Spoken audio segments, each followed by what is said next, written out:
हम बेकसूर हैं, हम कुछ नहीं जानते। गैर कानूनी तरीके से लड़कियों का धर्मांतरण कराने के आरोपी छांगुर बाबा से जुड़े मनी लॉन्ड्रिंग मामले में ईडी यानी प्रवर्तन निदेशालय ने बड़ा खुलासा किया है। जांच में सामने आया है कि छांगुर बाबा का सीधा कनेक्शन स्विट्जरलैंड से जुड़ा है, जहां उसके करीबी सहयोगियों के नाम पर कई बैंक अकाउंट खोले गए थे। छांगुर ने धर्मांतरण और चंदे के नाम पर भारत समेत शारजाह, यूएई और दुबई से करोड़ों रुपए इकट्ठा किए, जिन्हें बाद में स्विट्जरलैंड ट्रांसफर कर दिया गया। इन पैसों को छुपाने और उनकी असलियत को ढूंढने के लिए छांगुर ने नीतू, नवीन और अपने बाकी विश्वास पात्रों के नाम पर दर्जनों शेल कंपनियों के जरिए बैंक खाते खुलवाए। बताया जा रहा है कि नीतू के नाम पर स्विट्जरलैंड में एक सक्रिय बैंक खाता मौजूद है, जिसका इस्तेमाल संदिग्ध लेन देन के लिए किया गया। जांच एजेंसियां अब छांगुर की स्विट्जरलैंड में मौजूद संपत्तियों और बैंक खातों की विस्तृत जांच कर रही है। एक दो नहीं बल्कि छांगुर बाबा का शिकार सैकड़ों पीड़ित कैमरे पर आकर अपनी आप बीती बता चुके हैं। किस तरह छांगुर बाबा और उसका गैंग धर्मांतरण का नेटवर्क चला रहे थे। एक पीड़ित महिला ने बाबा के हवाला से कनेक्शन और धर्मांतरण के लिए विदेशी फंडिंग के इस्तेमाल की बात कही है। महिला के मुताबिक छांगुर बाबा और उसका गैंग 5000 से ज्यादा हिंदू लड़कियों का धर्मांतरण करवा चुका है। छांगुर एक गैंग का सरगना है। गैंग का सरगना सारे काम को एग्जीक्यूट नहीं करता है, वो जो उसके अंदर में काम करते हैं वो करते हैं। इसमें गैंग के जो सक्रिय सदस्य हैं वो काम करते हैं। सरगना पकड़ा गया है। अगर आप उस प्लेस पे जाएंगे, पूरी बिल्डिंग को समीदोष नहीं किया गया है, आधी ही बिल्डिंग को तोड़ा गया है जो इलीगल थी, बाकी को नहीं तोड़ा गया है। मीडिया के जरिए से मुझे पता चला है कि आधी बिल्डिंग तो खड़ी है यूं ही, और किस पीड़िता को न्याय मिला है। ये खेल आज से नहीं चल रहा, बहुत पुराना चल रहा है। अगर इसमें कुछ नाम लिए जाएंगे, कुछ की अरेस्टिंग होगी, तो ये 40 साल पुराना खेल निकलेगा, जो सबूत के साथ मिलेगा आप सबको। जिसमें मेरे पास जो आया था लड़का, उसका नाम अमित था। उसका असली नाम था अबू आमिर अंसारी। उसने अपने आप को अमित इंट्रोड्यूस किया था, और अमित की पूरी फैमिली मुझसे मिली थी। उसकी पूरी फैमिली हिंदू इंट्रोड्यूस करके मिली थी मुझसे। छांगुर पीर बाबा से मेरी वर्ष 2019 में मुलाकात हुई थी चांदौलिया दरगाह में, जहाँ पे मैं गई थी। वहाँ का माहौल ही बड़ा अजीब था। वहाँ सिर्फ महिलाएं थी, उनका ब्रेन वॉश किया जा रहा था, उनको डाइवर्ट किया जा रहा था। क्योंकि मैं इस परिवार के बीच में रही हूँ, तो ये जो रेट लिस्ट आप देख रहे हैं आज जारी हुई है, ये रेट लिस्ट मुझे वहीं से पता चली थी कि कैसे रेट तय होता है, किस तरह से इसको एग्जीक्यूट किया जाता है, कैसे फंडिंग आती है, हवाला के जरिए कैसे पैसा आता है। जो चीज़ मैंने एसटीएफ में बताई भी है कि आज भी वो फंडिंग जो धर्मांतरण एटीएस की इतनी बड़ी कार्रवाई अभी नहीं हुई जितनी होनी चाहिए। मुकदमा पंजीकृत होने के बाद 2 धर्मांतरण और कराए गए हैं, जिसकी जानकारी एटीएस को है ही नहीं। प्रशासन इस लेवल की जांच कर रहा है। आप एफआईआर उठा के देखो, जिसमें 9 नामजद हैं, लेकिन 4 की गिरफ्तारी होती है। एफआईआर कब की है? नवंबर 2024 की। और गिरफ्तारी कब होती है? अप्रैल में। कुछ गिरफ्तारी कब होती है? अभी 5 तारीख को। क्यों सिर्फ 4 लोगों की गिरफ्तारी, 9 नामजद, और उसके अंदर ना जाने कितने नाम। अगर गिरफ्तारी का आंकड़ा निकाला जाएगा ना, तो 40 से 50 ऊपर पहुंचेगा, उससे कम नहीं रहेगा। और छांगुर के द्वारा 5000 से ऊपर लड़कियों का धर्मांतरण कराया जा चुका है। और जिनसे मैं पीड़ित हुई हूँ, उनके फादर अबू हुरैरा अंसारी द्वारा 10 से ऊपर धर्मांतरण हो चुका है। अगर उनको जब तक पकड़ा नहीं जाएगा, ये खुलासे पूरी तरह से नहीं होंगे। ये कार्रवाई जो आप सब छांगुर देख रहे हैं ना, 50% की कार्रवाई है। कोई अगर उत्तर प्रदेश का अगर मानी योगी जी अगर चला रहे हैं सरकार को, तो योगी जी सारे काम को नहीं करते हैं, उनकी टीमें काम करती हैं। उनकी टीमें किस तरह से काम करती है, ये मैटर करता है। तो इस गैंग का सरगना गिरफ्तार हुआ है, सक्रिय सदस्य तो हुए नहीं है। सक्रिय सदस्य ही तो धमकी दे रहे हैं, वही तो इस कार्य को आज भी कर रहे हैं। उस पर आज खोलेंगे जब उनको पकड़ा जाएगा। तब तक की राज पूरे खुलने वाले नहीं है, क्योंकि छांगुर एक मास्टरमाइंड था। उसने आप देखें तो प्रॉपर्टी उसकी ज्यादातर अपने नाम से नहीं है, दूसरों के नाम से उसने प्रॉपर्टी ली हुई है, दूसरों के नाम से वो खेल खेल रहा है। कोई भी सरगना अपने नाम से खेल नहीं खेलता है।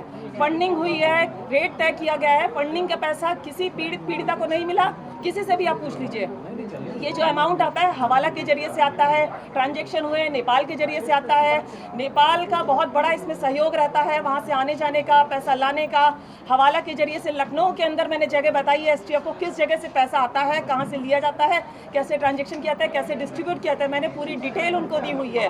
और पैसा किसी पीड़िता को नहीं मिलता है, पैसा इनको मिलता है। जो गैंग का सरगना है वहाँ से डिस्ट्रीब्यूट होता है। उनके पास जो लड़के लड़कियाँ मुस्लिम है जो इनके धर्मांतरण के काम को करते हैं, उनको पैसा दिया जाता है। किसी को पैसा नहीं मिलता है, किसी पीड़िता को पैसा नहीं मिलता है।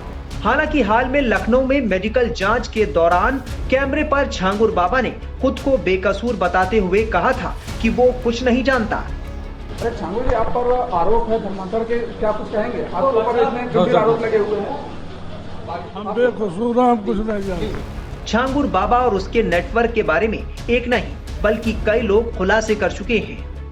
पूरी कहानी क्या है, कैसे वसीम आपके संपर्क में आया, और जब संपर्क में आया तो क्या नाम बताया, और छांगुर बाबा का आपकी पूरी कहानी में कितनी बड़ी भूमिका रही, कैसे उन्होंने धर्म परिवर्तन कराने के लिए बात की आपको? सबसे पहले नव भारत चैनल का मैं तहे दिल से धन्यवाद करना चाहूंगी सर, और साथ ही साथ मैं उस इंसान का भी तहे दिल से धन्यवाद करना चाहूंगी जिसके वजह से मैं जिंदा हूं और आज मैं कैमरे के सामने बैठी हूं, जो मुझे लाखों लोग करोड़ों लोग देखेंगे।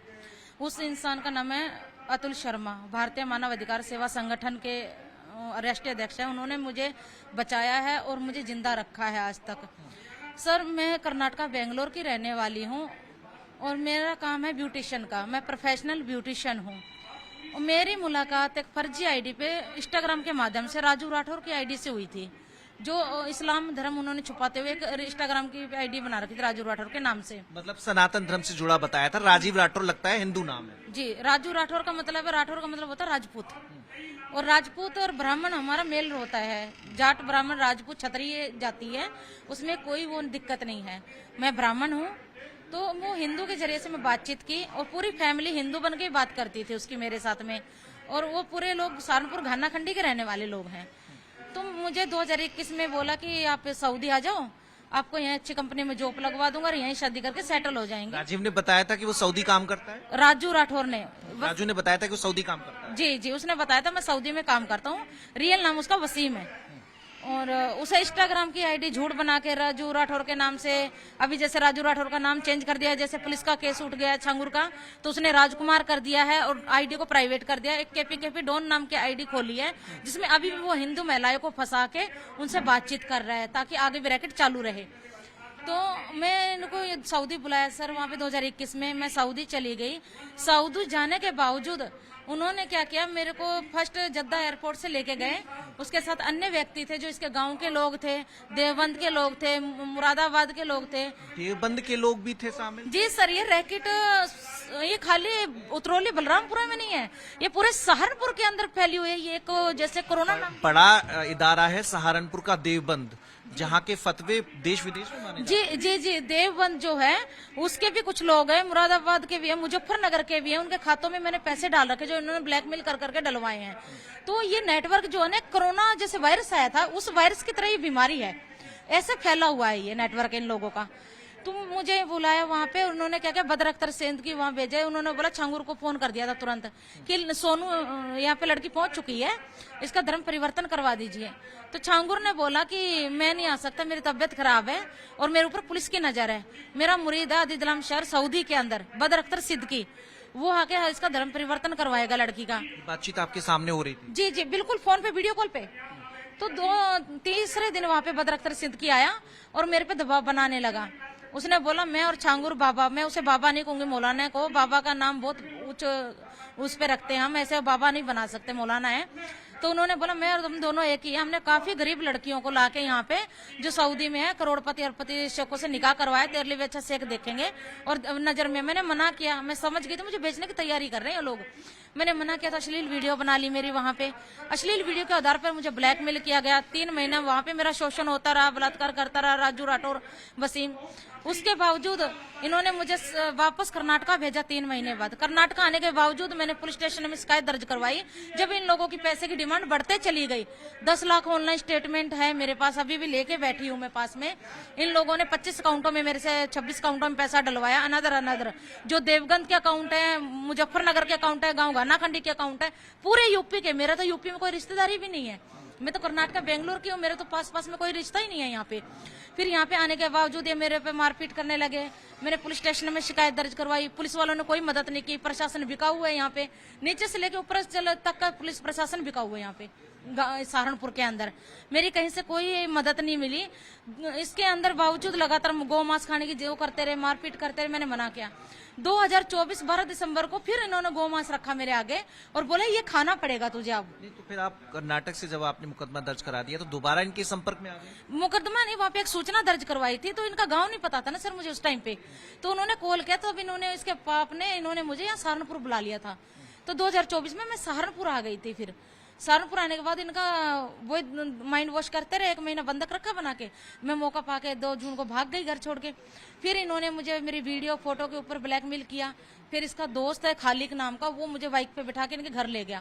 मेरे साथ मारपीट की, इन्होंने जम के कपड़े फाड़ दिए और मेरे को गौ मांस खाने के लिए मजबूर करने लगे और मेरे ऊपर नजर रखेगी कि मैं पुलिस को ना करूं। फिर भी मैं नजर बचा बचा के देहात कोतवाली के अंदर आके एप्लीकेशन देती रही, कोई भी एप्लीकेशन पे कार्रवाई नहीं हुई आज तक। उसके बीच 2024 12 दिसंबर को मेरे को धमकी दी कि गौ मांस का मैंने मना किया, तो इन्होंने बोला तेरा अशर ऐसा करेंगे अब कि तू जिंदगी में याद रखेगी। 13 दिसंबर 2024 को जो इसका चाचा है फरमान, जो छांगुर का गुर्गा है, वो ये छांगुर के कहने से काम करते, जो भी करते हैं उनके हुक्म फोटो दिखा पाए तो दिखा जी। फोटो है, ये उसका चाचा है, इसका नाम भाई जरा इसे जूम कर दें। जी, ये इसका चाचा है फरमान सोकात, इसके बाप का नाम, गाँव घाना खंडी से। छांगुर के संपर्क में ये फरमान है जी, ये भी उसके फरमान छांगुर में। इसकी भाई शमशाद भी एजेंट है और एक सलमान है, गुलजार है, काफी लोग उसके एजेंट है। ये छांगुर से लगातार संपर्क में रहते जी जी, ये संपर्क में रहते हैं अभी भी। और राजू छांगुर ने भी आपसे बात करके आपको कन्विंस किया? जी जी, अब मैं आपको बता रही हूँ कि इन्होंने फिर यहाँ मेरा सामूहिक बलात्कार किया, मुझे सिगरेट से जलाया गया, जलते कवर प्लास्टिक के डाले गए, चाकुओं से हमला किया गया मेरे। चाकुओं से हमला? जी जी, देखिए ये निशान। और मेरे फेस की हालत देख के आप बयां कर सकते हैं। यहाँ से थोड़ा सा दिखा पाऊंगी, ज्यादा नहीं।